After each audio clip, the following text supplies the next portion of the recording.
Guys இப்போ நம்ம பார்த்துட்டீங்கன்னா தொப்பி அம்மா கூட தான் நம்ம கிரிவல பாதைக்கு போயிட்டு இருக்கோம். ஸோ பாருங்க.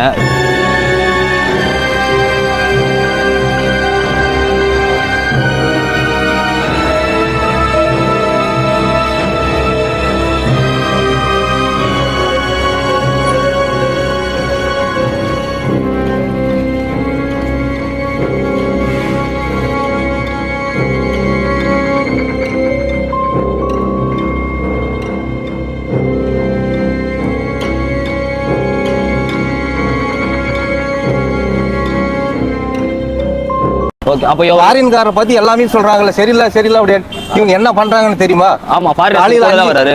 காலையில 5 மணில இருந்து மறுபடியும் சாயந்தரம் 6 மணி மட்டும் கூடவே இருக்கிறாங்க. பாத்ரூம் போறதால, ஒண்ணுக்கு போறதால, எங்கேயுமே போறதால.